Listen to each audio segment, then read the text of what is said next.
muy buenos días a todos y a todas. Gracias por el tiempo que se dan. Somos cerca de 45 profesores y profesoras que en esta reunión anual que yo estoy comenzando esta semana, ya esta es la tercera facultad, son 20 reuniones en este mes y medio, 2 meses, octubre probablemente parte de noviembre. Que me parece muy importante desde el punto de vista de poder dar a conocer algunos lineamientos en donde la universidad está trabajando y también, sobre todo, escucharlos a ustedes. Entonces, tenemos 1 hora y media, obviamente que muchos de ustedes van a tener que retirarse antes y eso es así. Por eso con el decano quedamos de acuerdo en grabar para que después se suba a la página web de la facultad. Pero en esta 1 hora y media lo que yo quisiera es en 35, 40 minutos máximo hacer una presentación y después entonces dejar el tiempo siguiente para escucharlos y escucharlas a ustedes en todas las inquietudes, propuestas, ideas, sugerencias que tengan que hacer. Creo que es muy importante dejar un tiempo amplio de comentarios, de preguntas. Quisiera agradecerle al decano por la organización y la preocupación para que esta reunión resulte muy participativa. También agradecerle el trabajo permanente que hace representando a la facultad en el Consejo Superior en distintas instancias. Nosotros nos reunimos, tuvimos ayer en la tarde reunión, nos reunimos por lo menos cada 15 días con los decanos, aparte de las reuniones del Consejo Superior. Así que tenemos una directa comunicación y podemos ir trabajando en conjunto en temas relacionados a la conducción de la universidad. Quisiera partir empatizando y solidarizando con esta comunidad de la Facultad de Artes en el dolor que tiene que haber existido. Hemos tenido en toda la universidad pérdida de vidas humanas en esta pandemia. Hemos tenido también pérdida de familiares, enfermos graves, incertidumbre, dolor, y creo que lo primero es empatizar con esa situación que nos ha tenido a todos en este 1 año y medio muy comprometidos en nuestro diario quehacer. También decir que estamos en plena evolución de una pandemia que en los últimos 2 o 3 meses ha ido en regresión, pero no sabemos bien qué va a pasar en los próximos 3 meses. Tenemos cierta incertidumbre en los últimos días, con aumentos leves, no tan leves en algunas regiones del país, con positividad, con número de casos. Por lo tanto, es una situación en desarrollo.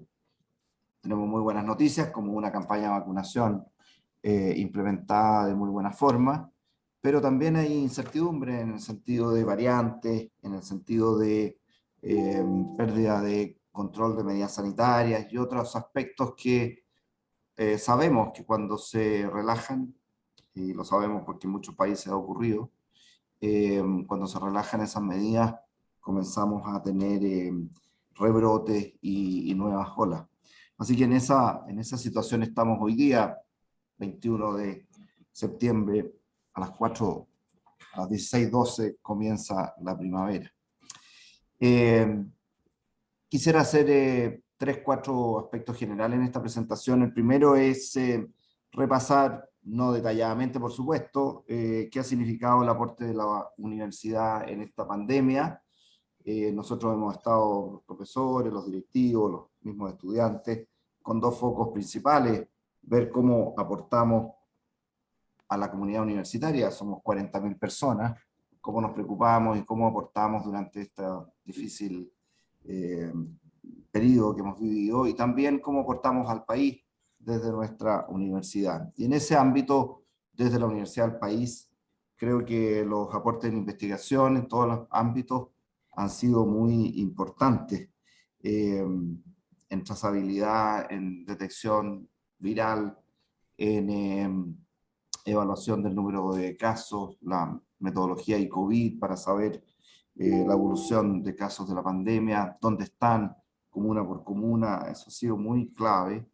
El trabajo que se ha hecho en lineamientos éticos, el aporte en salud mental, todas estas trabajos de investigación y de aporte a la sociedad se han hecho en conjunto con un sistema universitario que se ha articulado, que ha trabajado en red, que ha trabajado en equipo, que ha colaborado en todos estos aspectos. También en ámbitos tan importantes como la educación, la economía, el empleo, los subsidios, el desarrollo de ventiladores y muchos otros. Voy a dejar dos temas separados y para tocarlos en detalle. Uno, el proceso de vacunación, que ha sido muy importante, y otro, todo el ámbito en el arte y cultura, que también quiero tocarlo en forma especial.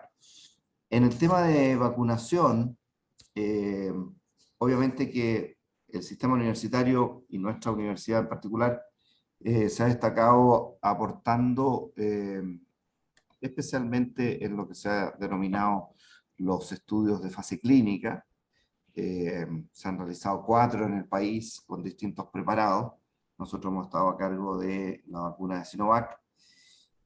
Y en el caso nuestro, ese estudio de fase clínica ha sido muy importante en adultos, se está desarrollando ahora el de niños, el de adultos se desarrolló el año pasado, entre octubre y está en seguimiento, por supuesto, pero los datos, los hallazgos se dieron entre noviembre y diciembre y fueron claves para la implementación de la campaña de vacunación en el país, sobre todo en adultos mayores de 60, 65 años.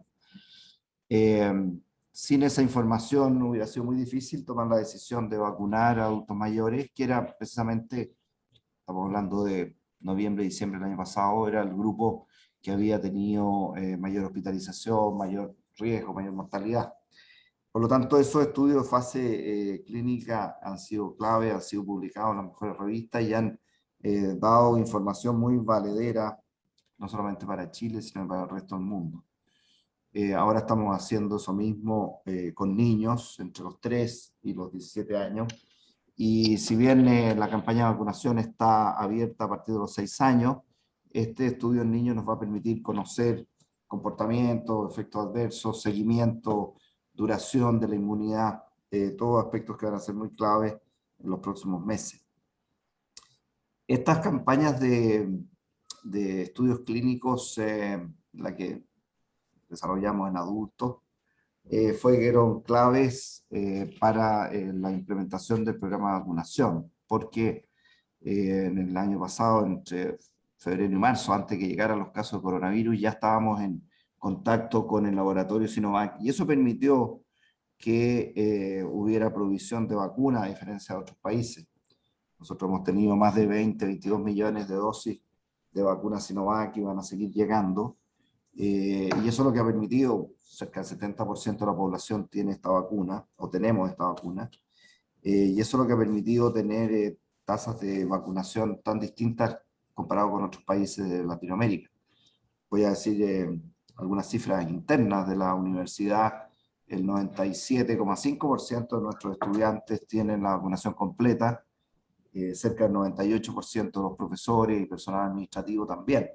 Estas cifras hablan de un sentido de responsabilidad muy grande, son cifras que no se ven prácticamente en ningún país del mundo, en donde las cifras de vacunación están, las buenas cifras están cerca del 85, 88%.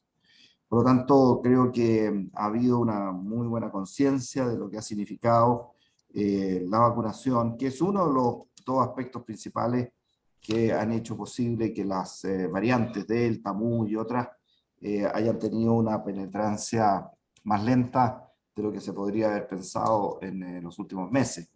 Si hay dos aspectos que uno puede estar seguro que enlentecen la entrada de una nueva variante, que van a seguir existiendo nuevas variantes.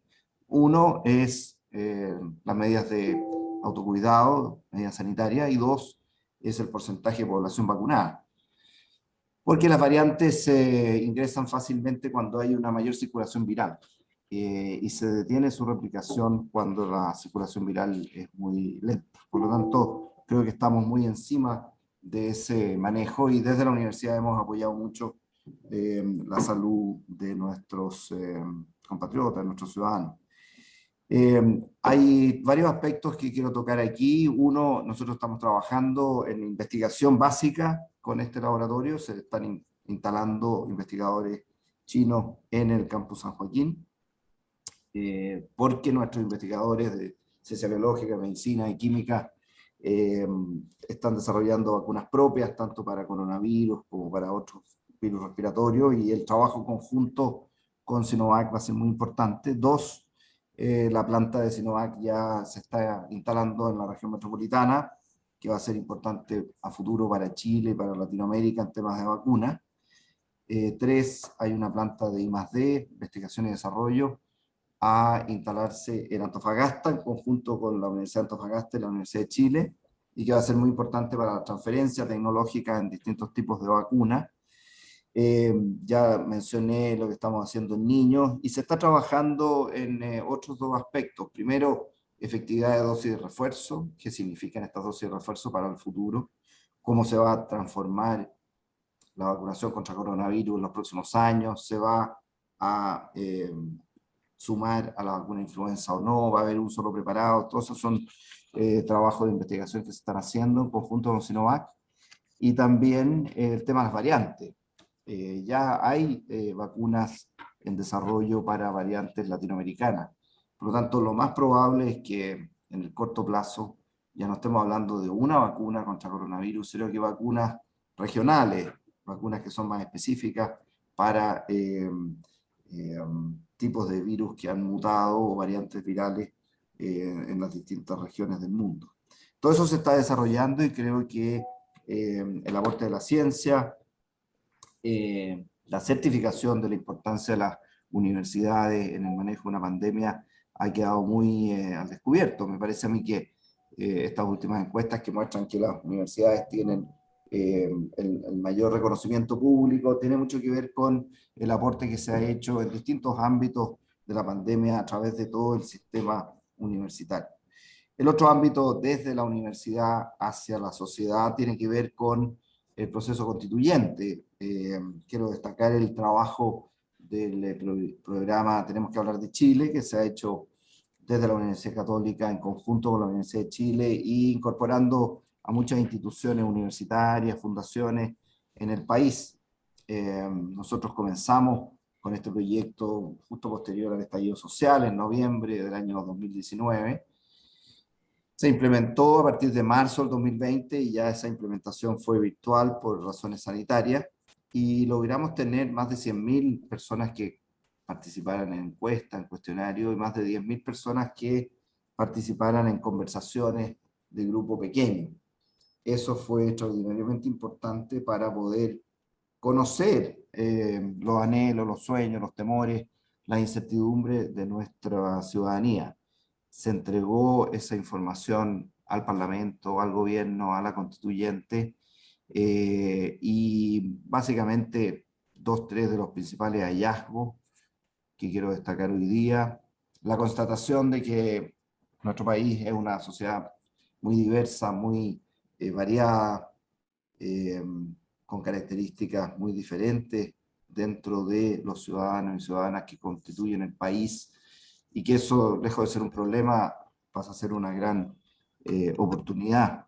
Segundo, la constatación de que el Estado ha estado muy ensimismado en sus necesidades propias, la política muy ensimismada, y que la ciudadanía requiere una mayor atención a, a las necesidades propias de nuestro pueblo. Y lo tercero es, y que tenemos mucho aporte que hacer ahí, la constatación de que la educación, por lejos, es el valor, el anhelo principal de nuestros ciudadanos. La gran mayoría de las personas quieren una mejor educación para sus hijos. La gran mayoría de las personas entienden la educación no solamente como un desarrollo personal o familiar, sino que como un aspecto clave en la cohesión social de nuestro país. Un país más educado, un país que convive de manera más pacífica, más armónica. Todos estos aspectos han sido expuestos. Hemos también apoyado con documentos a través de aportes al reglamento de la constituyente. Hemos apoyado también a la convención en aspectos tan básicos como las regulaciones sanitarias para el trabajo que hacen en las salas de seminario. Hemos puesto ciertos medidores de CO2 con la gente de ingeniería y de medicina. Han estado siendo guiados los constituyentes a través de este aporte que se ha hecho desde la universidad para poder evitar infecciones, evitar contaminaciones en las sesiones de trabajo que ellos realizan. Y también hemos desarrollado lo que llamamos el Foro Constitucional UC, en donde hay cerca de 80 profesores de todas las facultades, de esta también, por supuesto, trabajando en aspectos más específicos, en vivienda, en educación, en sistemas de gobierno, en educación, en arte, cultura, para poder ir entregando los próximos meses aportes desde la universidad a el debate constituyente. Tenemos una relación muy directa con la presidenta, Elisa Loncón, también con Jaime Baza, el vicepresidente, ambos ex alumnos, ella profesora de nuestra universidad, y por tanto ellos saben que estamos muy disponibles para realizar foros, realizar estudios, aportar en distintos ámbitos del quehacer de la Convención Constituyente. Algunas palabras sobre educación superior en este año y medio y fundamentalmente en el último año desde que nos reunimos. ¿Qué ha pasado con la implementación de la Ley de Educación Superior? Han habido algunos tropiezos de la ley, algunos ámbitos en donde queda claro que hay que hacer alguna actualización, una mejora de la ley. Me refiero más que nada a algunos ámbitos de la acreditación, del proceso de admisión y también del financiamiento, aranceles regulados, gratuidad.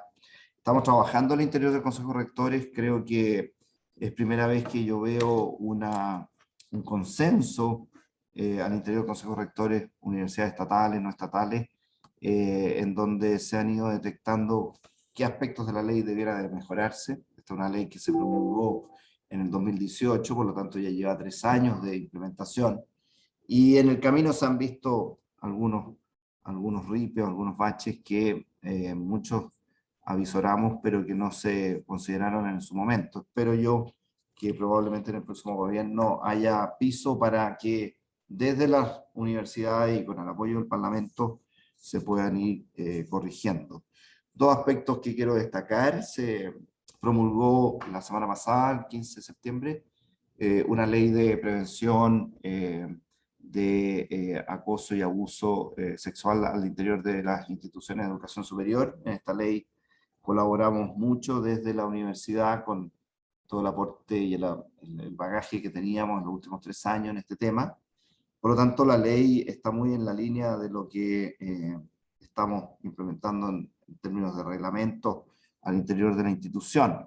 Hay un año para alinear todos los aspectos con la ley, hay algunos aspectos que hay que afinar, pero como digo, estamos muy en la línea porque se apoyó mucho a los parlamentarios en la redacción de la ley.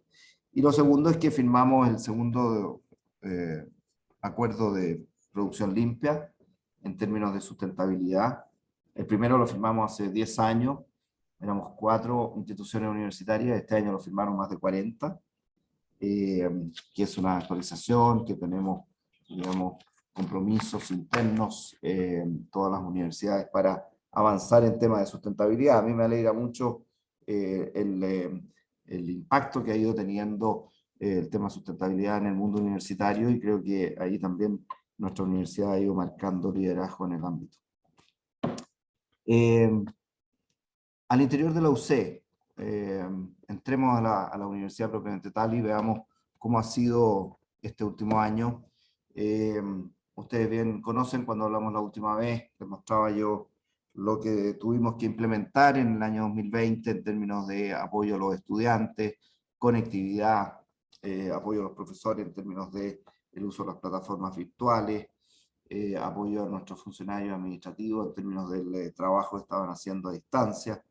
Eso fue bien consumidor de mucha energía, mucho tiempo, pero contó con toda la participación y la colaboración de la comunidad universitaria. Tuvimos, como ustedes bien recuerdan, eh, algunas oscilaciones durante el segundo semestre del año pasado, entre octubre y enero de este año pudimos tener bastante actividad presencial, focalizamos esa actividad presencial en las actividades propiamente básicas de talleres, visitas en terreno, labores en laboratorio.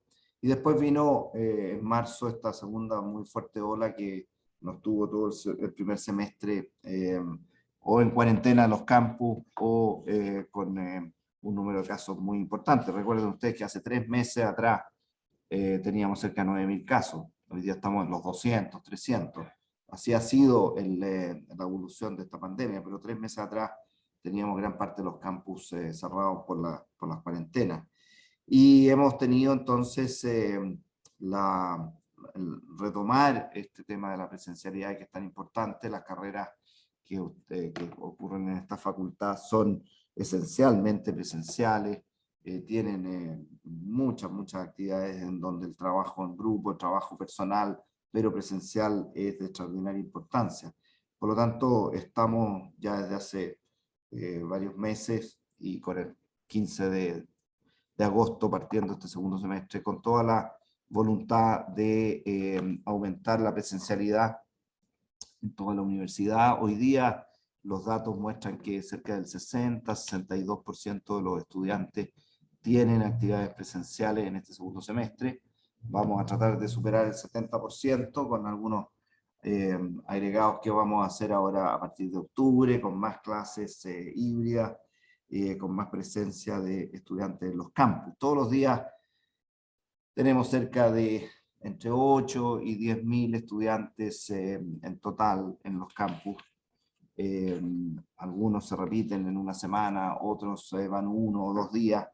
Es muy variable dependiendo de las facultades. También cada vez más los profesores y profesoras han comprendido el valor de la presencialidad, el valor del contacto personal, el valor del acompañamiento a nuestros estudiantes, quienes en distintos formatos y con bastante énfasis han pedido la mayor presencialidad posible, dentro de, por supuesto, todo el cuidado de las medidas sanitarias. Para que ustedes tengan una idea, en general, se puede utilizar un 25 o máximo un 30% del aforo máximo de una sala. Es decir, una sala que tenía para 90, bueno, 25 personas podrán estar, pero no pueden estar las otras 65 del aforo habitual.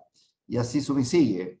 Los espacios de almuerzo son momentos bien complejos que hemos tenido que seguir insistiendo, porque son en esos momentos de almuerzo, de actividades sociales, en donde la posibilidad de contagio es mayor. La comunidad ha entendido la importancia del pase de movilidad. Estar vacunado no nos evita tener una infección leve, y esa infección leve es tan transmisible como una infección mayor. Por lo tanto, ese es el problema. Ahora, con la vacunación de niños vamos a disminuir el número de susceptibles y la carga viral va bajando, y eso también es especialmente importante. Algunos puntos que quiero destacar sobre lo que hemos estado trabajando al interior de la universidad en este tiempo. Ha habido mucho trabajo, mucho desarrollo, en donde la no presencialidad igual ha permitido tomar temas de crecimiento y de futuro de la universidad. Y me refiero a, por ejemplo, la actualización de la declaración de principios que hicimos, la actualización de los estatutos generales, que como punto muy central va a incluir la presencia de personal administrativo y profesional en el Consejo Superior por primera vez en nuestra institución. Va a incluir también la presencia de exalumnos.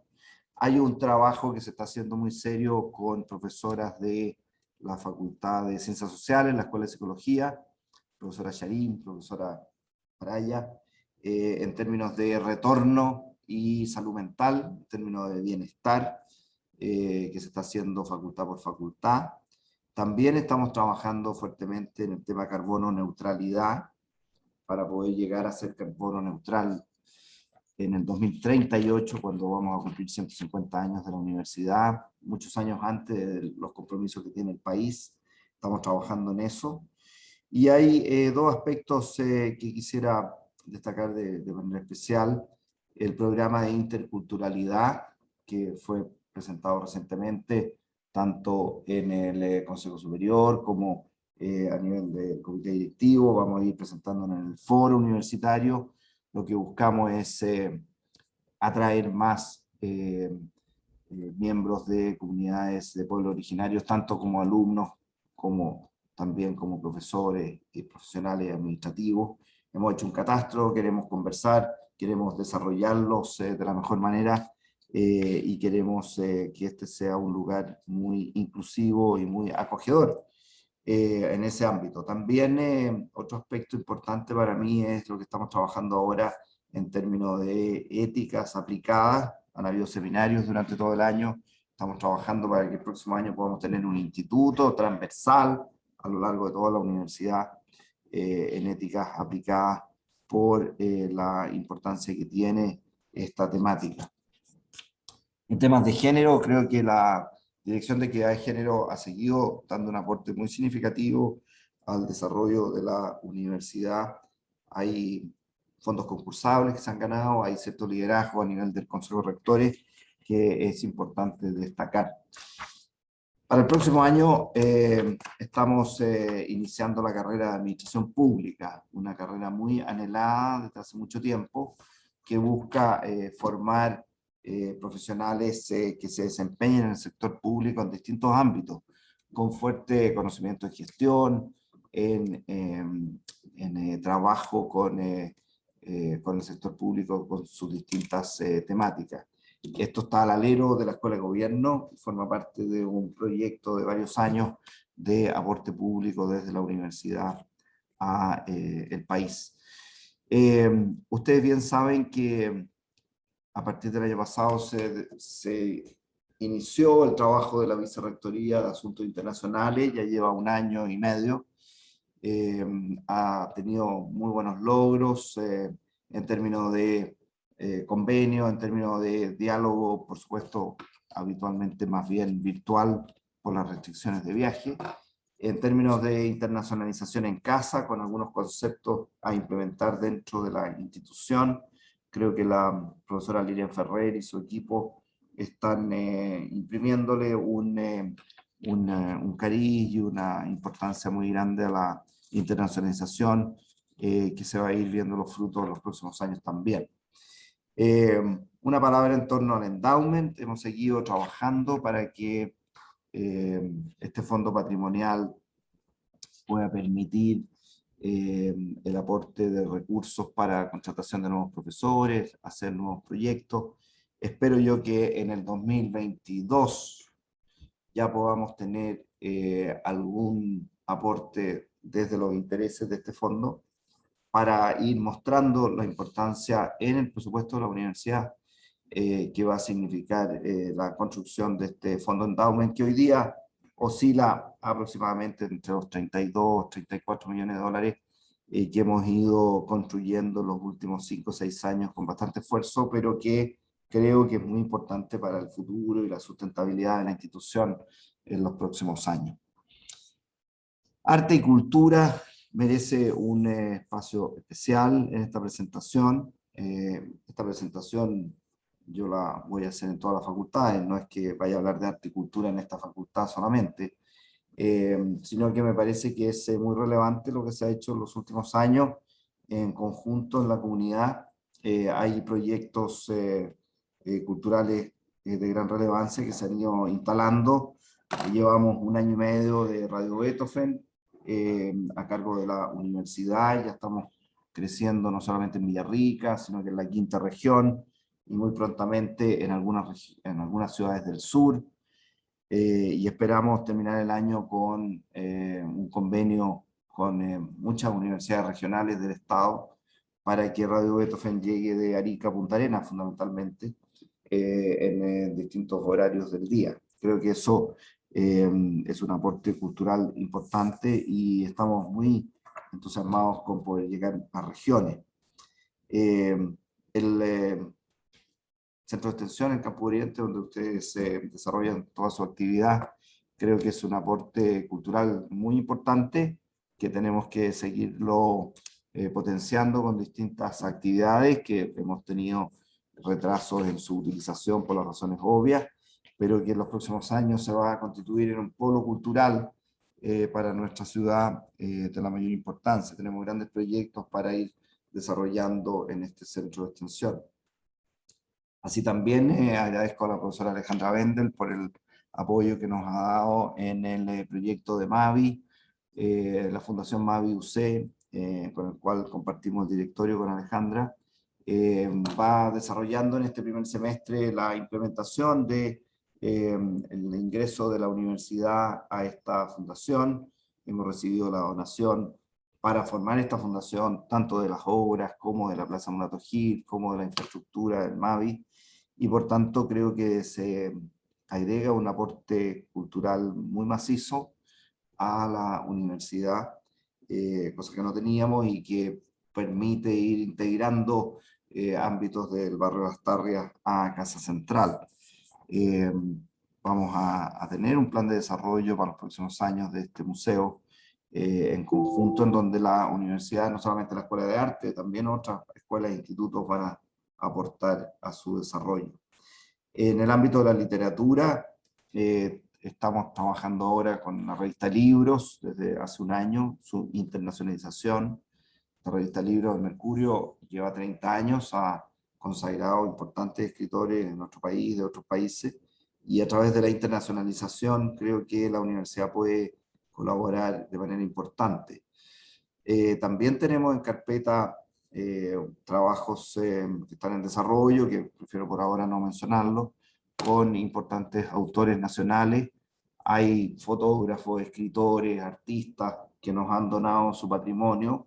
Voy a mencionar a Claudio Di Girolamo, por ejemplo, con más de 800 obras de arte religioso que donó a la universidad, y que vamos incrementando en este patrimonio y en esta custodia, digamos, para poder presentarlo a nuestro país desde la universidad. Creo que se ha ido dando esta sinergia de confianza de estos artistas, en donde quieren que la universidad sea la que custodie y la que promocione su patrimonio hacia futuro.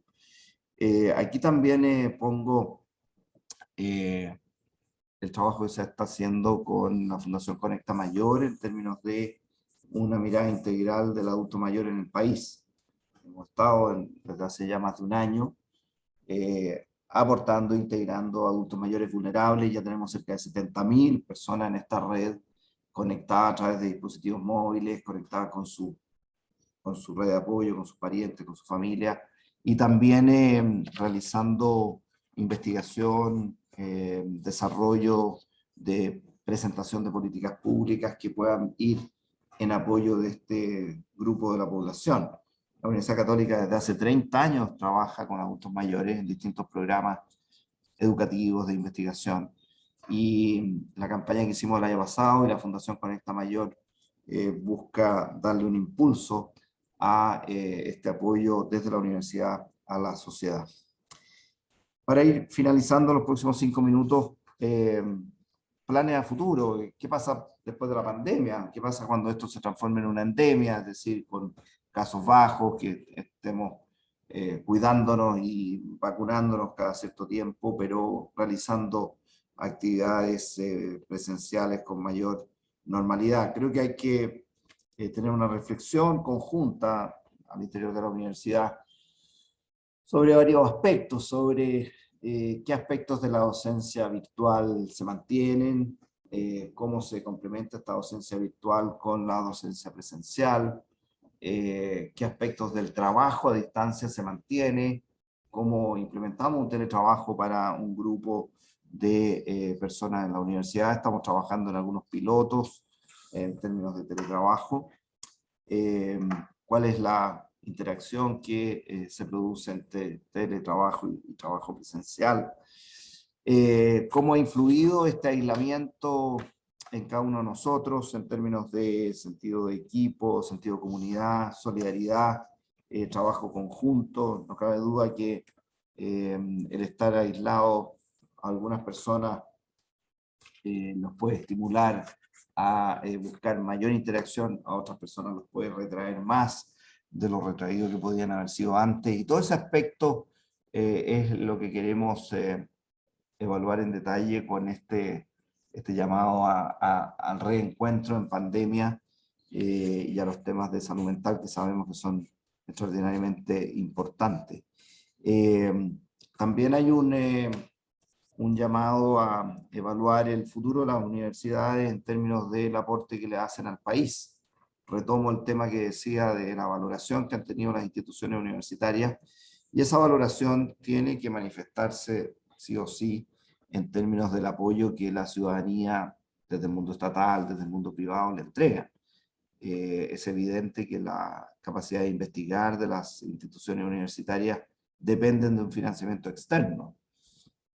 Una y otra vez hemos repetido que 70% de nuestro financiamiento viene en la matrícula de los estudiantes. Por lo tanto, cuando tenemos fondos concursables, cuando tenemos unos fondos basales pequeños para mantener una planta académica que tenga la capacidad de investigación, estamos haciendo todo lo posible por hacer ese aporte de nuevo conocimiento. Sin embargo, si queremos dar un salto de seguir aportando más y más conocimiento, si queremos en el tema vacunas desarrollar centros biotecnológicos de nivel internacional en Chile, si queremos desde el punto de vista de las artes hacer una investigación en profundidad, eso requiere recursos concursables, evaluables, de largo plazo, y en ese sentido entonces la pregunta es: ¿vamos a estar disponibles para entregar esos recursos, tanto el mundo estatal como privado? ¿Vamos a poder tener un aprendizaje de fondo acorde a lo que ha ocurrido en esta pandemia, o vamos a volver a repetir estas estrecheces de aporte en ciencia, en educación, en arte y cultura, que nos ha tenido bastante detenidos en nuestro desarrollo integral en nuestro país? Hay algunos aspectos interesantes, el Ministerio de Ciencia, el Ministerio de Arte y Cultura, pero hay algunos aspectos preocupantes. Si uno mira los presupuestos de los últimos 2 años de ambos ministerios, ustedes bien saben que han sido bastante polémicos por las estrecheces presupuestarias. Estamos atentos, antes del 30 de septiembre vamos a conocer el presupuesto 2022 para ver en el hecho y en las obras cómo se presenta el compromiso de un Estado frente al desarrollo de la ciencia y de la cultura para los próximos años. Estamos atentos en eso. Ustedes bien saben que el año pasado tuvimos mucha actividad para revertir propuestas bastante estrechas desde el punto de vista presupuestario, pero lo que pudimos hacer fue revertir un 80% del daño.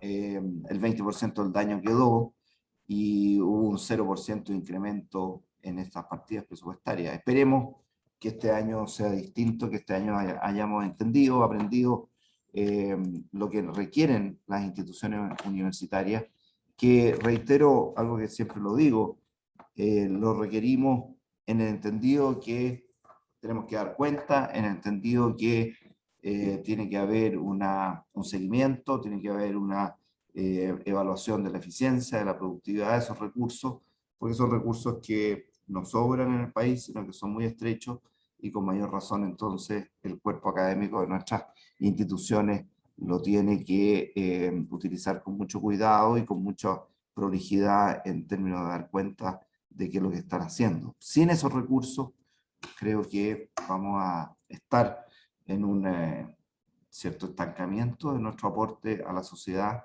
de nuestra presencia nacional e internacional, y lo que queremos es seguir aportando más y con mayor profundidad al desarrollo del país.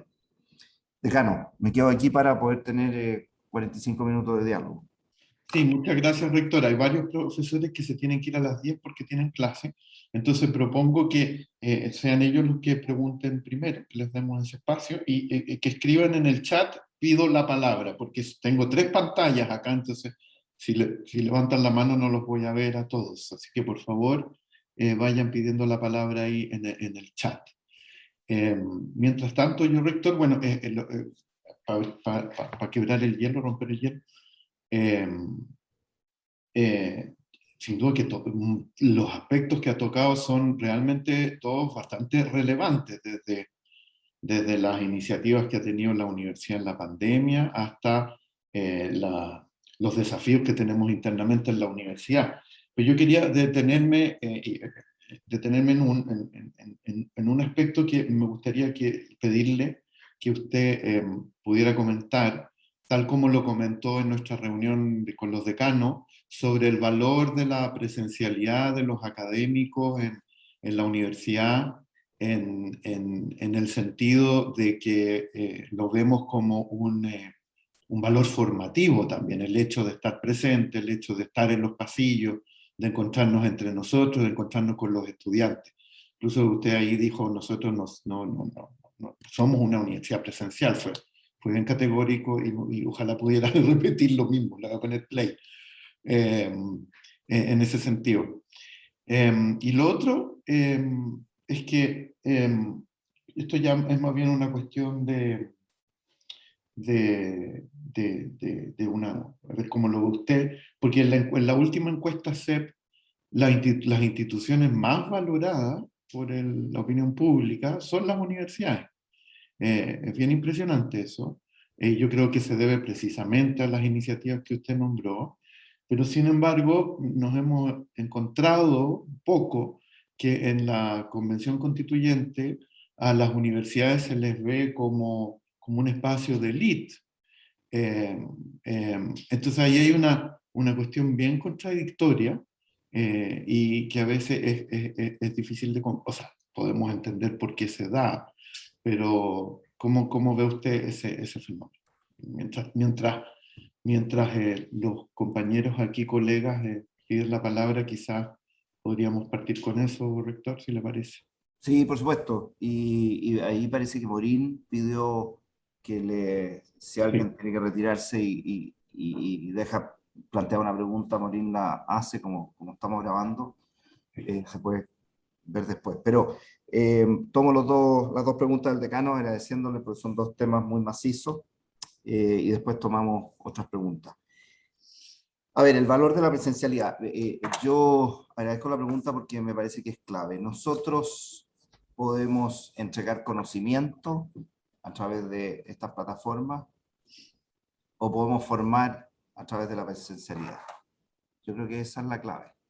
La formación universitaria, el apoyo, el encuentro personal, el imprimir ciertos rasgos, ciertas características, el que un estudiante se fascine con un gesto, una acción, una manifestación verbal, gestual de un profesor o profesora, se logra solamente con la presencialidad. Yo creo que todos los que estamos aquí, distintamente lo que hayamos seguido en la vida, podemos decir quién nos impactó y podemos decir por qué. Probablemente no por una lectura, probablemente no por una clase, sino que probablemente por lo que conversamos a la salida de la clase. Yo puedo decir que a mí me impactaron las conversaciones que tuve con don Juan de Dios Vial, el anterior rector, cuando él me hacía clase de histología en segundo año de medicina, pero no era la clase teórica que él hacía, sino que era cuando íbamos a ver en el microscopio y él estaba siempre disponible y yo le podía preguntar a distintas horas que me explicara por qué estaba viendo lo que estaba viendo en un tejido renal. Bueno, y entonces no es el conocimiento, sino que es el gesto, es la acogida, es la conversación casual, es el abrir espacios para conversar de otra cosa. Eso es lo que a uno le impacta y eso es lo que uno, a través de eso uno se forma. Y si ustedes me preguntan 3, 4 personas que han influido en mi formación universitaria, una de ellas claramente el rector Vial, pero no como rector, sino que como profesor en los primeros años de mi formación en medicina. Eso no se hubiera podido lograr si es que yo no hubiera estado cercano a él. Otro aspecto que es muy importante es el sentido de comunidad. A mí me duele escuchar de personal administrativo, personal profesional, cuando dicen nosotros estamos y los profesores y profesoras no están.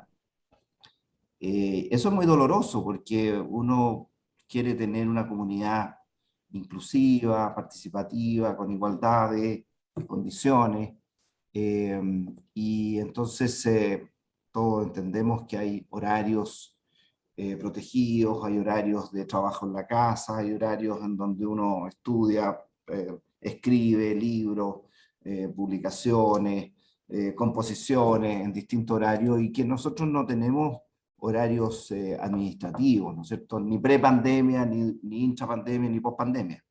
Pero eso no significa que uno no acepte la presencialidad. Y que uno diga, bueno, como ya he conversado con profesores que me dicen, pero es que yo ya me organicé para hacer todo desde la casa, ya tengo mi aro de luz, ya tengo mi organización con mi cámara, etcétera, etcétera. Pero el tema es, decano, ¿y en qué momento conversa formativamente con sus estudiantes? ¿En qué momento también yo, profesor de 60 años, con 42 años de vida universitaria, en lo personal, ¿en qué momento converso con alguien que tiene 28 o 30 años y que está empezando la vida universitaria? ¿En qué momento le digo, mira, sabes qué, mi experiencia con esto no es esta o esta otra? ¿Eso se puede hacer por Zoom? Se puede, pero es poco probable que alguien de 30 años me diga, oye, ¿podemos tener un Zoom porque tengo una duda? Lo más probable es que esa duda salga de un caminar conjunto, de un encuentro casual, de tomar un café, ahora que te veo, te puedo hacer esta pregunta. Esa es la presencialidad. Eh, Ustedes conocen mucho más por su experiencia profesional, artística, científica, el valor del trabajo presencial en el arte, en la música, en el teatro. Por lo tanto, me quedo más con la cosa conceptual general. El tema del reconocimiento de la encuesta y el tema de la élite, porque la élite también puede ser la convención, puede ser el gobierno, puede ser la política, el parlamento. Me pareció muy interesante, decano, cuando alguien decía, oiga, las encuestas fallan tanto, ¿para qué las seguimos haciendo? ¿Le creemos a esta o la otra? Por supuesto que hay encuestas, hay algunas que tienen importancia en quién va a ser el próximo presidente o quién va a ser el próximo senador. Pero hay encuestas como la reciente que me quedo con una evaluación de la profesora Le Foulon, que estuvo con nosotros hasta hace muy poco y que es la que está a cargo de la encuesta de ciencia política. Decía, mire, el valor de esta encuesta es que realmente nosotros entrevistamos a 3.500, 3.600 personas presencialmente, y es el valor de la calle, de la persona que no tiene ningún cargo, de la persona que es un ciudadano anónimo. Y eso es bien importante, Alexei, yo creo entender que las redes sociales, las élites, son círculos reverberantes y pequeños que muchas veces no representan la opinión de las grandes mayorías. Eh, yo lo digo porque eh, en estas grandes mayorías generalmente son menos apasionadas, son más sensatas, son más amplias, menos sesgadas que las élites independientes de cuáles ellas sean. Efectivamente hay cierta desconfianza del hecho de que las universidades han sido quienes han dictado lo que se debe hacer, lo que no se debe hacer, como que desde un oráculo. Sin embargo, yo creo que sacándole esa carga emotiva, hemos tenido una muy buena respuesta desde la convención cuando hemos dicho, miren, nosotros queremos hacer documentos que les puedan servir a ustedes, y estos documentos van a ser amplios, con distintas posturas políticas en estas comisiones. También queremos que utilicen nuestras dependencias para realizar foros, discusiones, porque la verdad es que los mismos personajes que van al Congreso o a la televisión, a los 5 minutos están todos agarrados, nadie escucha al otro. Esos mismos personajes se les pone en el Campo Oriente, en la Casa Central, en San Joaquín, y tienen un diálogo muy civilizado, muy empático, con mucha escucha. O sea, el ámbito universitario crea eh, ese contexto que tiene la escucha, el respeto, el tratar de buscar qué es lo que quiere dar a conocer la otra persona. Y yo creo que eso se logra y se valora no solamente en la ciudadanía, sino que también en la élite. Eh, Creo que también depende mucho, Alexei, cómo uno se aproxime. Eh, la convención, yo he estado bastante con los directivos de la convención, valoran mucho cuando la aproximación es muy transversal, es, es decir, venimos a aportar, venimos a escuchar, venimos a saber qué ustedes necesitan, más que ustedes debieran hacer esto. Entonces, ahí hay como un desafío a cómo nos aproximar. Bien. Gracias, rector. Gracias. ¿Hay alguna pregunta? A ver, en el chat no aparece ninguna todavía. Ahí aparece un comentario de Inés. De Inés, sí. Dice, me hubiera gustado alcanzar a plantear un tema del Teatro C, que ha sufrido mucho con la pandemia y requiere un plan para volver a la presencialidad, más cuando vamos a cumplir 80 años. Lamentablemente me tengo que ir, ojalá hubiera alcanzado a plantear el problema. Sí, hay un tema ahí por supuesto, con el Teatro C, que lentamente está volviendo a la presencialidad. Ha sido bien difícil. Gracias a Dios tenía ahorros el Teatro C, que no son ahorros, en el fondo es el dinero que ha ido recaudando para futuras producciones y con eso se ha mantenido en este tiempo, además del aporte fundamental y grande que hace la dirección superior, digamos. Estoy diciendo más bien para los proyectos de producción, no para mantenerse completamente, si no, no habría alcanzado. Pero es cierto que hay que crear ahí algún plan. No sé, Mario, si tú puedes comentar algo de eso. Gabriela, si está ahí. Gabriela Aguilera, no sé si entró. Hola, sí, entró. Ah, ya. Está aquí Gabriela Aguilera. Hola, hola a todos. Bueno, muchas gracias, rector, por esta presentación. Es muy, no solamente grato, sino que es importante escuchar como planta de profesores toda esta información, este interés también por hacernos parte de la universidad. Yo mientras que escuchaba eh, estaba pensando bastante en eso, como en el rol, precisamente en el rol de la cultura y el arte en esta crisis tan grande que ha vivido el país, que lo voy a vincular al tiro con el problema del teatro. A todos, hola, yo en este momento soy directora artística del Teatro UCE, por eso se metió este tema. Eh, y da la sensación de que quedamos un poquito satelitales siempre. En el caso del teatro en este momento ha sido muy difícil, como han mencionado. Le agradezco también a la Inés que ya se fue de tirar esa piedra que a mí me parece un poco grande para esta reunión, porque estoy en los zapatos ahí mismos como del problema, pero claro, ha sido muy difícil porque el teatro vive de la presencialidad y vive del encuentro, y por más que que hayamos pasado por un momento muy creativo donde hemos hecho muchos descubrimientos e investigaciones de tecnologías y de colaboraciones y de sentidos, el teatro mismo, como lo conocemos hace 4.000 años, vive del encuentro comunitario. Eso es lo que lo alimenta y claro, estamos en este momento súper enclenques para ser honesta.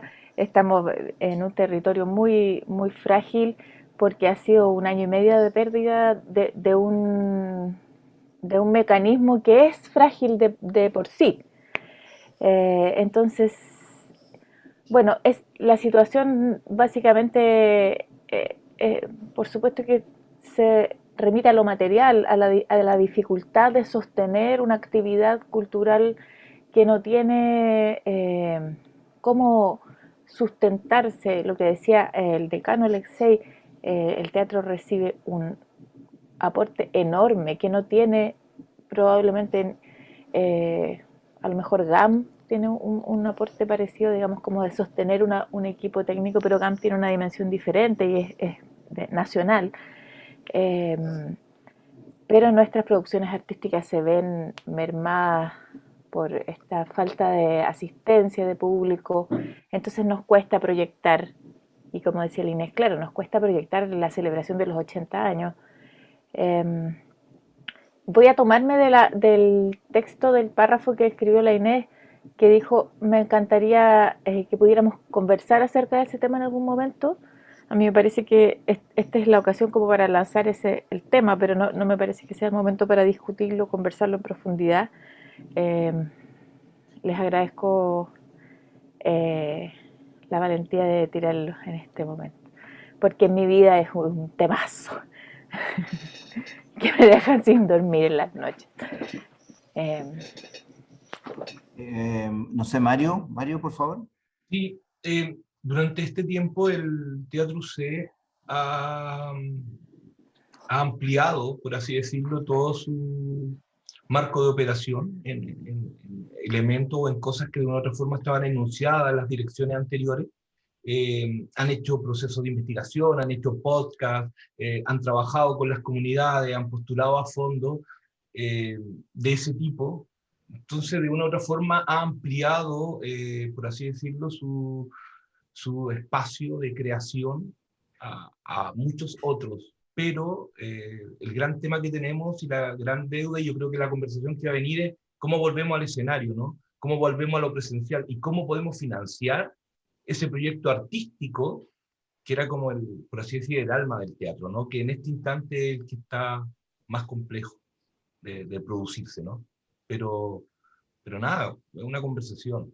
Esto no es, no estamos pidiendo nada. ¿Ah? Yo creo que es una conversación. Eh, a ver, lo primero es que yo agradezco mucho, y por eso es que me gustó que se leyera esa pregunta de Inés, y agradezco mucho lo que dice Gabriela y Mario. Me encantó también el término enclenque, porque es algo que uno ocupa cuando no se siente bien, se siente débil. Y entonces me gustaría mucho, Gabriela, que conocer más en detalle de cómo podemos colaborar para sostener una actividad que de todas maneras está en mi interés apoyar, que hemos apoyado en esta época tan difícil, pero que ahora hay que apoyar, como dice el decano, en el retorno, en el reencuentro, con estímulo, con un nuevo ímpetu. Vamos a cumplir 80 años prontamente. eh, y, y gran parte del Teatro Nacional está absolutamente herido y dolido y agonizante en algunos casos. Por lo tanto, creo que lo que nosotros hagamos va a ayudar o va a mostrar luces en muchos otros sectores de la población, de la ciudadanía en nuestro país. Así que yo quedo atento a que o nos reunamos o me envíen alguna documentación para ir viendo cómo colaboramos en conjunto. Tengo toda la voluntad para hacerlo. Magnífico, muchísimas gracias. Sí, gracias, rector. Rodrigo Cádiz pidió la palabra. Hola, muchas gracias, decano. Gracias, rector, por la reunión. Me gustaría plantear un tema distinto que tiene que ver con el IMUC. Ayer se nos hizo llegar a varios profesores, me imagino que a todos, pero no estoy seguro, el informe del comité de búsqueda para una nueva dirección del IMUC. Y si no me equivoco, la mayoría de los integrantes del comité de búsqueda están acá, y me gustaría aprovechar de felicitar la iniciativa de hacer este informe y distribuirlo. Yo no recuerdo haber tenido acceso a un informe tan contundente, bien escrito, bien fundamentado, que pone los temas que muchos profesores hemos conversado o sabido o planteado en muchas ocasiones, que son bastante serios y bastante importantes por escrito, así que me dio gusto poder leer ese informe, me parece que es un gran avance tener un informe de ese tipo. Pero mi pregunta apunta a ver, el informe incluye temas bien complejos y bien delicados, creo yo, bien preocupantes, en particular dos temas que tienen que ver con la satisfacción o el clima laboral dentro del instituto, que se reconoce ahí que hay problemas claramente, y el rol mínimo probablemente o menor que tiene la investigación al interior del instituto. Y ciertos aspectos de esto yo creo que también se trasladan a la facultad, pero ese es otro tema. Pero, porque una cosa es tener un informe como este y tener un diagnóstico súper claro, pero me gustaría saber qué opina la universidad cuando se detectan este tipo de problemas más o menos importantes, en términos de cómo espera, o sea, la pregunta concreta es, ¿cómo se evita que esto quede solamente en un diagnóstico escrito y que realmente se puedan hacer acciones concretas por parte de la nueva dirección del instituto? Y cómo la universidad vela porque eso suceda en el fondo y que estos diagnósticos en algún momento se mejoren y pasen a ser otra realidad en el fondo. Esa es un poco mi pregunta. Muchas gracias. Bueno, gracias, Rodrigo. A ver, no puedo responder la pregunta en totalidad porque obviamente que no tengo el informe. Ese proceso todavía no se cierra. Yo felicito a la directora y al decano y felicito al comité de búsqueda por el trabajo que están haciendo. Pero todavía no hay un cierre del proceso de búsqueda, por lo tanto, menos conozco el informe que se está desarrollando.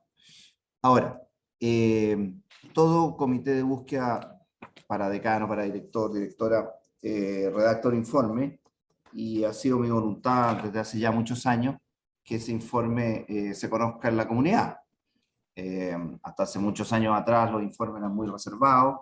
A mí me parece que los informes del comité de búsqueda reflejan una realidad que tiene que ser conocida por los miembros de esa comunidad. Probablemente cuando los informes dicen don Rodrigo Cádiz dijo esto y el señor X dijo lo otro, yo prefiero que eso no aparezca porque obviamente tenemos que guardar confidencialidad de ese tipo de cosas, pero los lineamientos, los desafíos, las oportunidades, los defectos, las virtudes, todo eso es muy importante hacerlo conocer.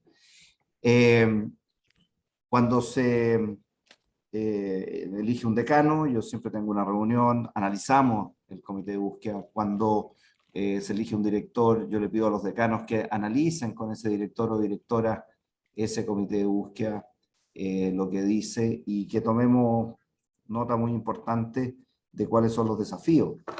Yo he tenido 3 comités de búsqueda que me han propuesto como rector, y si ustedes ven los planes de desarrollo del primero, segundo y tercer periodo, están basados fundamentalmente en el informe acucioso de un comité de búsqueda.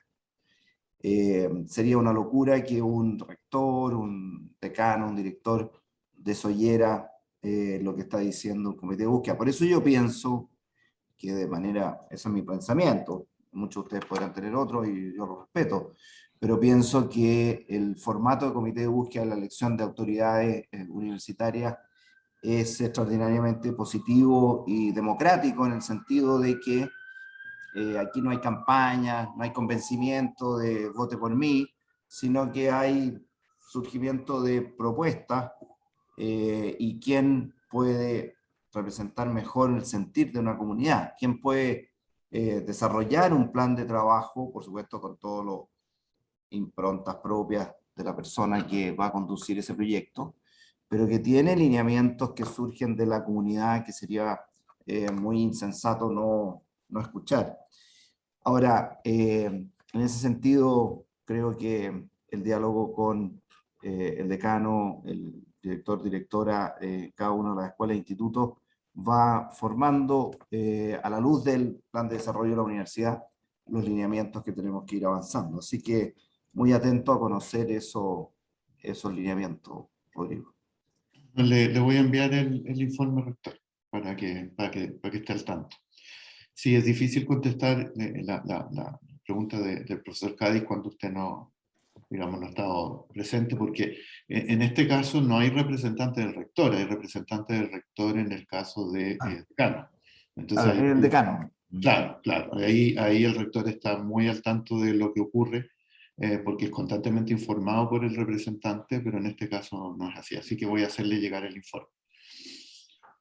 El profesor Patricio Rodríguez dice: debo retirarme, lo siento, solo destaco de manera muy especial la definición y las aproximaciones que hace el rector de la presencialidad, que va mucho más allá de asuntos meramente domésticos. Él reconoce, igual que todos, todas, la consistencia humana que significa la gestualidad, la corporalidad y la manufactura de comunidad que se juega allí.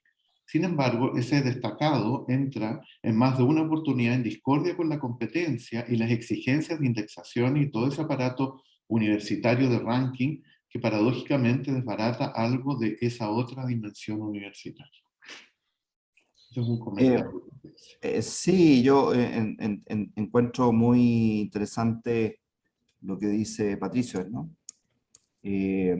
Patricio. Sí. Porque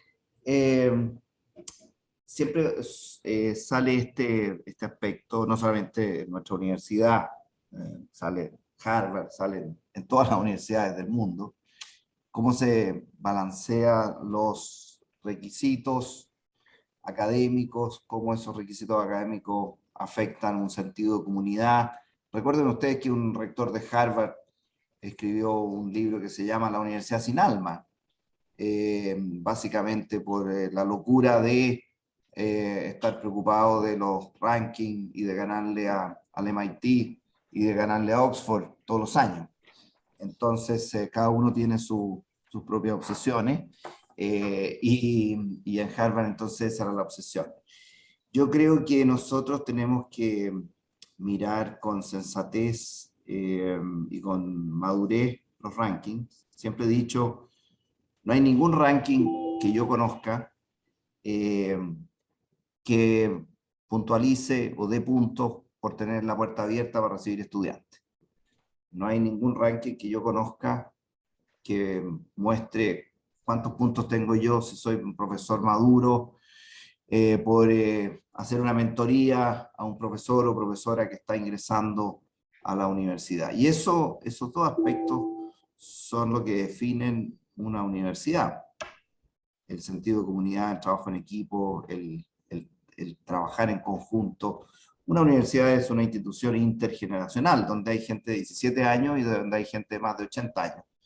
Y en conjunto muchas veces somos pares, a veces somos autoridad, a veces somos dirigidos por quien fue nuestro alumno y así sucesivamente. Y eso es un ámbito absolutamente enriquecedor.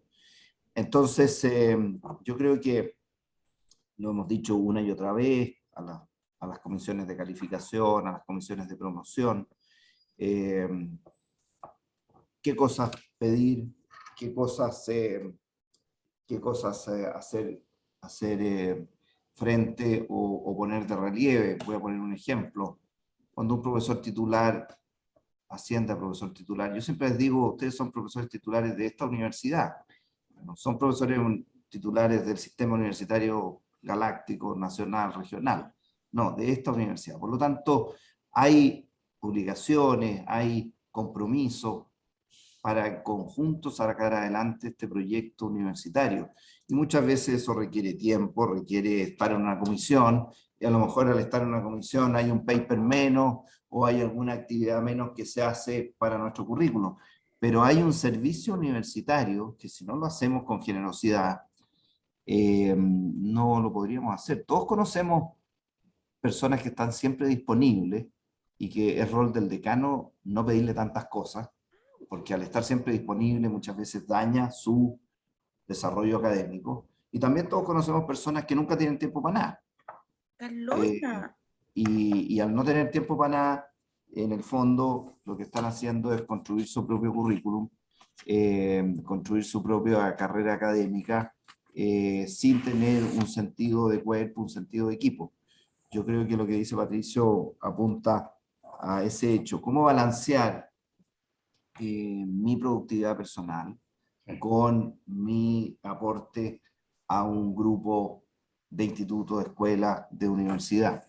Y en ese sentido, entonces, yo creo que los valores fundantes en esto que quiero destacar son sentido de bien común, generosidad, aporte a un todo, porque aportando a un todo también voy a recibir de vuelta muchas cosas positivas. Yo creo que el sentido de comunidad en la Universidad Católica es lo que una y otra vez tenemos que seguir construyendo.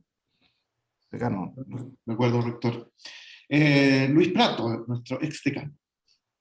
Muchas gracias, decano. Bueno, muchas gracias, rector, por esta mañana de conversación y toda la información que nos ha entregado. Quisiera preguntarle por nuestros estudiantes, rector, la mirada global en la universidad. Nosotros tenemos puntos de muestra, ¿no? ¿Qué pasa en nuestra escuela o qué ha pasado con nuestros cursos? Mi pregunta así en general es, por ejemplo, en todos estos 2 años difíciles que hemos tenido, ¿cómo ha estado el tema de la salud mental, por ejemplo? ¿Cómo se ha agravado o no por el tema de estar en esta relación a través de cámaras y pantallas, o en temas de rendimiento, en temas de terminar los estudios, si ha habido mucho atraso, por ejemplo, o si ha habido mucha dificultad? Estoy pensando en los alumnos de regiones, siempre se nos dijo qué va a pasar, y lo vivimos en nuestros cursos, alumnos de regiones que empezó la presencialidad y tuvieron problemas, y están con problemas para regresar. Un poco, yo sé que son varios temas, está la salud mental, está la progresión académica, la graduación, el ingreso, la admisión y todo eso, pero a lo mejor si nos puede, me gustaría tener una panorámica, un poco cómo están las cosas y cómo se ha abordado desde la dirección superior. Gracias, rector. Gracias, Luis. Un gusto que haga esa pregunta porque trabajamos mucho tiempo conjuntos y siempre se extraña. No es que el decano no lo haga estupendo, pero siempre se extraña la amistad de Luis. Yo te diría que aquí hay dos aspectos principales. Primero, los estudiantes no lo han pasado nada bien. Ustedes me podrán decir, bueno, ¿quién lo ha pasado bien? Probablemente nadie. Y cada grupo, cada estamento piensa que a lo mejor lo ha pasado peor que el otro. Sin embargo, aquí hay estudiantes que tienen ya 1 año y medio de vida universitaria sin vida universitaria. Estudiantes que están en segundo año y que han conocido muy poco a sus profesores, a sus campos, a sus compañeros. Es bien sorprendente. Ayer me tocó acá en el Salón Fresno 120 estudiantes de medicina de primer año, que era el primer día que se veían. Entonces, uno le cuesta pensar un poco eso. A todos nosotros nos ha pasado conocer un profesor después de estar muchas veces en Zoom y después verlo en la vida real, digamos, y ver que era más alto, o ver que tenía algunas condiciones que uno pensaba que no era así. Eso nos ha sorprendido. Ahora, piensen ustedes que ustedes conozcan a 120 personas de una vez en forma presencial, con los cuales han estado durante todo un semestre o más de un semestre en estos formatos diariamente, o han estado entre 4 o 6 haciendo trabajo y que no se conocieran personalmente. Entonces, aquí hay un tema complejo. Hay estudiantes de primer año que ya tuvieron un año así en el colegio. Hay estudiantes de segundo año que han tenido 3 semestres con esa falta de presencialidad. Ya lo decía, el que era retraído está más retraído. Hay algunos rasgos de carácter que se han ido profundizando. Nosotros hemos visto mayor depresión en los estudiantes que tenían rasgos depresivos. Hemos visto mayor tristeza en los que tenían este rasgo medio taciturno. Y es cosa de ver cómo se incrementaron las atenciones psicológicas muy bajas los primeros meses del año pasado, porque se pensaba que eso no se podía hacer a través de estas plataformas, altísimas en el segundo semestre y en este semestre, por las necesidades de apoyo en salud mental que se tiene. Hemos tenido una estrategia de mucho diálogo, tanto con las directivas estudiantiles como con los centros de alumnos. Hemos pedido que los decanos, los directores estén muy presentes. Los hemos acompañado en las pocas actividades presenciales, trabajos de verano el año pasado, trabajos de invierno, que a pesar de que habían restricciones en este invierno, cerca de 500 estudiantes tuvieron trabajos presenciales. Son aspectos que no se saben, claro, comparado con el año sin pandemia, que eran cerca de 2000, pero llegar a 500 fue una gran labor y una cosa muy bienvenida por ello. Hay mucho agobio, hay mucho cansancio, hay problemas de trastorno de sueño fuerte. Piensen ustedes que muchos de los estudiantes cuando hacen otras actividades no lectivas también están con la pantalla, a diferencia de muchos de nosotros en donde no seguimos con el iPad, no seguimos en la serie, sino que hacemos otra cosa. Hemos tenido que hacer mucha higiene de sueño, higiene de manejo de pantalla. Los espacios de semana sin actividades presenciales han sido muy valorados. Pero ahí también está, y lo digo así con mucha franqueza, está el hecho de el balance entre no ser demasiado sobreprotector, con el balance de llevarlos para que también tengan espacios de ensayo-error y que puedan tener frustración y salir de la frustración, porque yo me he encontrado con bastantes comunidades de académicos, de funcionarios, que me han dicho, a ver, rector, pero no se, dos palabras, no se preocupe solo de los estudiantes. No, si también eso yo lo tomo en cuenta. No tenemos que preocuparnos solo de los estudiantes, porque también muchas veces yo a los estudiantes les digo, oye, pero si es que el centro del universo no pasa por la mitad de tu cabeza. Si hay muchas personas que también están teniendo situaciones similares, por lo tanto, tengamos la generosidad de salir de nosotros mismos. Hay personas que han tenido enfermedades gravísimas en sus familias, gracias a Dios a ti eso no te ha pasado. Sabemos que estamos todos pasándolo mal, pero por último, en algunas oportunidades le he dicho, oye, si también el rector lo pasa mal. No, es que yo creo que también eso es importante decírselo a los estudiantes. Nosotros como profesores también lo hemos pasado mal, también nosotros tenemos una vida familiar, también tenemos la posibilidad de que alguno de nuestros seres queridos lo esté pasando muy mal y estemos con una situación personal, porque de otra manera aparece un concepto que a mí no me gusta para nada, que es, como bien dice, el de cliente que exige atención al usuario, porque tiene todo el derecho de la exigencia. Cuando uno transforma eso en que esto es una comunidad donde todos nos apoyamos, y donde hoy día podemos tener estudiantes pasando lo peor, pero mañana a lo mejor tenemos profesores de distintos ámbitos pasando lo peor. Yo creo que cambia un poco el concepto. En todo caso, Luis, lo que hemos hecho como el esfuerzo máximo es tener un diálogo permanente. Y insistir en el diálogo permanente. Y de repente uno se frustra un poco porque ese diálogo permanente uno lo entrega con toda, digamos, franqueza y buena intención, y de repente ve que no nos comentan de vuelta las cosas, sino que las sacan por redes sociales. Bueno, pero no hay que quedarse pegado en eso, hay que decir, a ver, sigamos insistiendo. Yo creo que esa es la mejor forma. Gracias, rector. A propósito de lo que dijo al final, el rector se está refiriendo a, lo voy a decir porque es público, digamos, a una columna que la presidenta de la FEU que escribió en el mostrador. Entonces lo que molesta a la dirección superior, y yo creo que representan a los decanos también, o al consejo superior, es que hay un doble discurso. Nosotros en la facultad, yo no lo dije ayer, rector, en la conversación que tuvimos, pero ese doble discurso de los estudiantes, en que a nosotros nos manifiestan una cosa y después públicamente o entre ellos manifiestan otra, es una cuestión que en la facultad hemos visto desde hace varios años ya.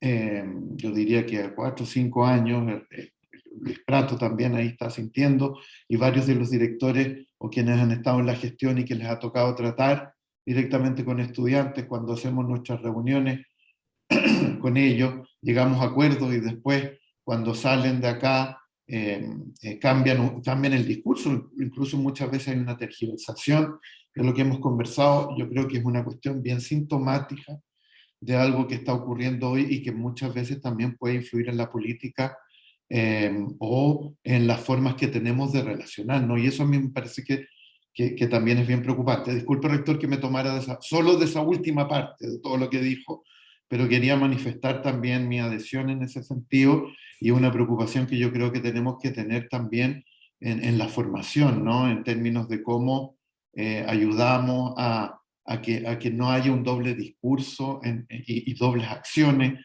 entre quienes somos y lo que decimos. Mario Costa tiene la palabra. Rector, se va a levantar el estado de excepción luego. ¿Qué implica eso? ¿Qué va a modificar en términos en términos, digamos, de los protocolos sanitarios al interior de la universidad? ¿Va a haber algún cambio con eso? Porque de una u otra forma están cambiando también los tiempos de cuarentena, ¿no? Los tiempos de cuarentena se están reduciendo, entonces uno espera que existan algún tipo de modificaciones también, por ejemplo, a lo mejor en los aforos o en otro tipo de medidas dentro de la universidad. Gracias, Mario. Bueno, estado de excepción, claro, yo creo que la probabilidad de que se renueve el 30 de septiembre es prácticamente mínima. Hay todo un balance entre libertades personales y libertades individuales. Ayer en la mesa social, les cuento, teníamos una discusión bien interesante de cómo a través de análisis de aguas servidas se puede testear y rastrear el consumo de distintas drogas por una determinada población. Y también el consumo de ciertos alimentos y una serie de cosas.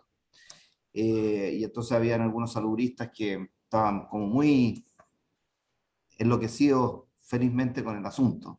Pero yo planteaba el tema de las libertades personales, porque cuando ya yo pueda saber qué está comiendo una casa, pueda saber qué está tomando una casa, etcétera, ya entramos en un tema bastante complejo de la libertad de cada persona adulta de hacer lo que quiera hacer con el consumo de sus alimentos, etcétera. Otra cosa son drogas ilícitas, pero entonces yo siento que ya ha llegado el momento en donde estas restricciones debieran de detenerse. Por supuesto que si hay olas altísimas podrán volver, pero ¿y qué significa eso? Bueno, significa que se acaba el toque y queda, significa que se acaban algunas restricciones en donde hay que pedir autorización a distintas instancias para realizar, pero no significa que los aforos sean modificados. Los aforos van por el ámbito sanitario, Mario. Entonces, un aforo de, decía yo, 30 personas en un auditorio de 100, no va por el lado del estado de excepción, va por el lado de que la Subsecretaría de Salud Pública diga, bueno, en vista de la disminución de casos, etcétera, entonces ahora se va a permitir 0,6 metros de distancia y no 1 metro de distancia entre persona y persona, lo que significa que ahora un auditorio podrá tener 50 personas si era para 100, por ejemplo. Estamos hablando del teatro, estamos hablando de distintas actividades.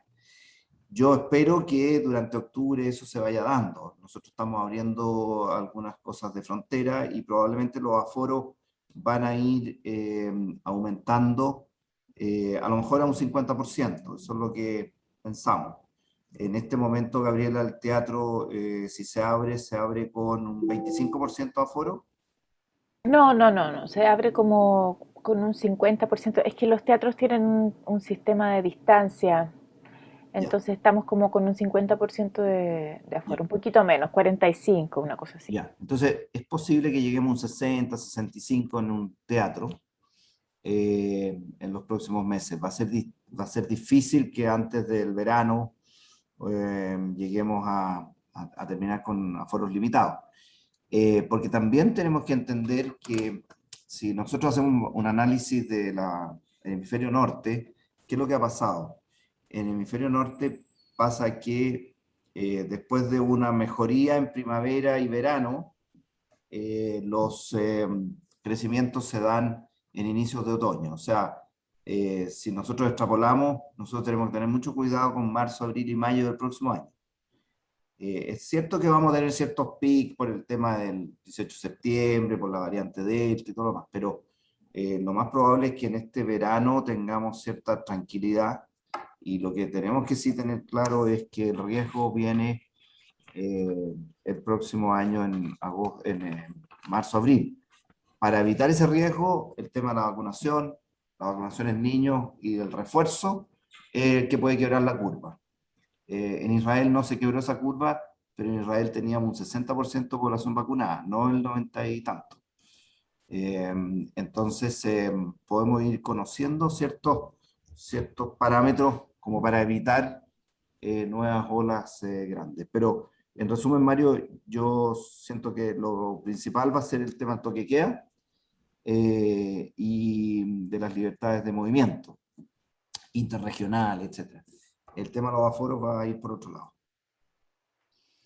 Gracias, rector. Andrés Gruman aquí pregunta en el chat, ¿usted considera que el rol y la valoración de las artes, de la Facultad de Artes UC, tanto a nivel de la universidad como en la sociedad toda, tienen directa relación con los pocos fondos que el Estado y las entidades privadas contribuyen para la creación e investigación en arte?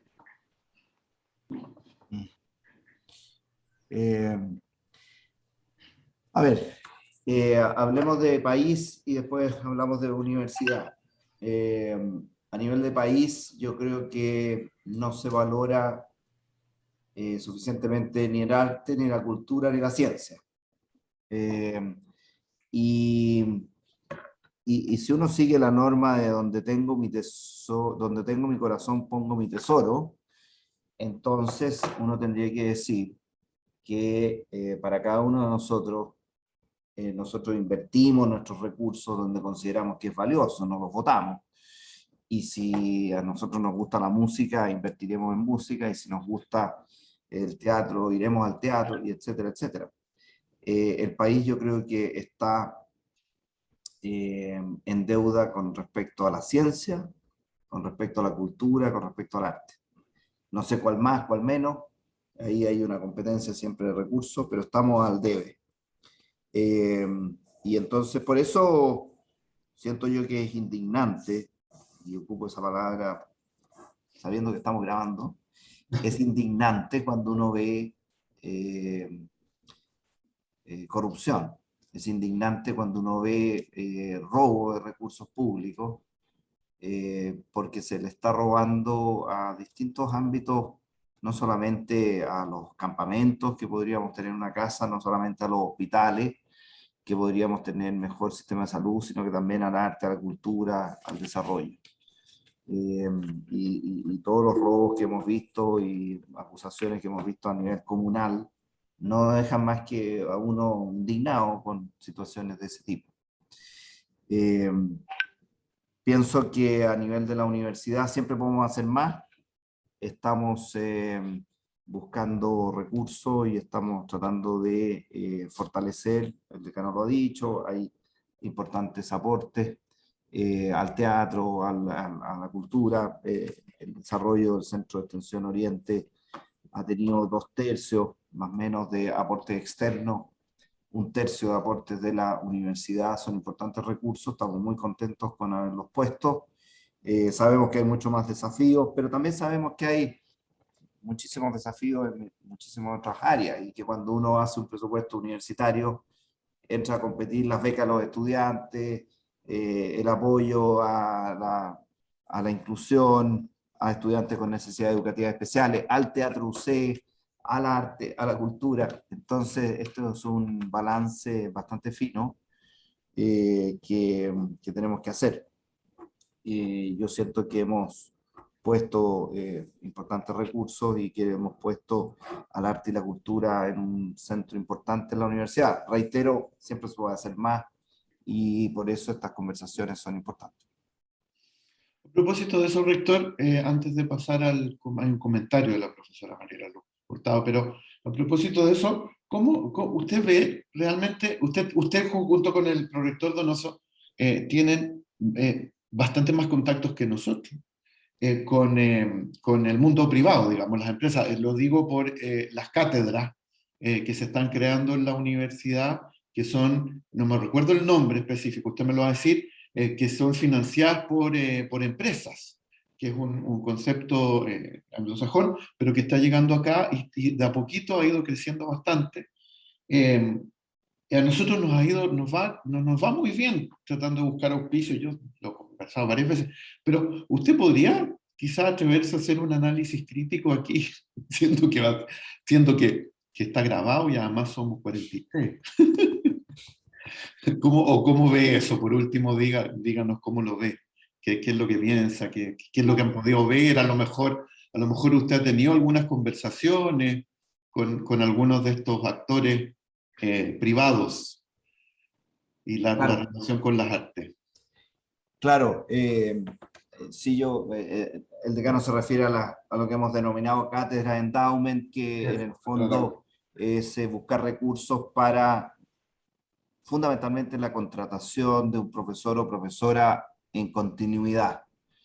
De aquí para adelante, digamos, se abre un cupo que está financiado en forma permanente para los próximos 100 años por un fondo entregado por un privado, por una empresa, que no tiene ninguna contraprestación, que no tiene ningún compromiso con desarrollar este u otro estudio, sino que desarrolla el área. Entonces tenemos Entel, entonces va a ser el área de las telecomunicaciones, el área de las comunicaciones.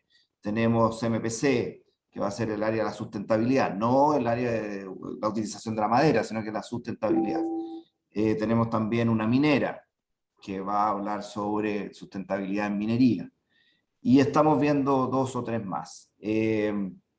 Cada cátedra para financiar en régimen se puede sacar solamente los intereses de ese aporte. Así que es aproximadamente $1,5 millones, lo que significa sacar el sueldo de un profesor, profesora en continuidad durante el resto de los años.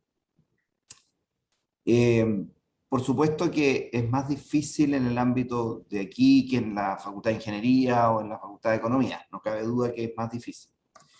Pero yo siento que es bien posible, y yo siempre he dicho, los primeros para abrir discusiones son ustedes, son los profesores y profesoras. Y después los segundos somos nosotros, de ir a decir, me parece que aquí hay un trabajo que podemos hacer en conjunto. Voy a decir lo siguiente, si ustedes conocen empresas, personas naturales que tienen sensibilidad por el teatro, por la música, por el arte colonial, por el arte moderno, etc., hay que tener esa conversación y decir, mire, nosotros en la universidad tenemos este desarrollo, pero podríamos hacer mucho más. ¿A usted le gustaría colaborar con la academia, con el desarrollo del conocimiento, con la creación, con la investigación? Sí, me interesaría colaborar. Bueno, tenemos este formato en donde usted puede aportar recursos y nosotros hacemos una búsqueda absolutamente independiente y contratamos un profesor o profesora que va a desarrollar una temática, la música barroca, y va a desarrollar investigación en la música barroca con completa libertad, pero la universidad tiene un aporte. Estamos conversando con una persona que quiere potenciar las lenguas griega y latín, para que tengamos no solamente educación en griego y latín, sino que investigación. Yo siento, decano, que es posible, porque ¿qué es lo que uno ve en un eventual donante? El donante necesita varias cosas. Primero, seriedad de la institución. Seguridad de que los fondos que va a donar van a ser para eso y no para otra cosa. No es que de repente vaya a haber un auditorio con el nombre de otra persona con los fondos. No.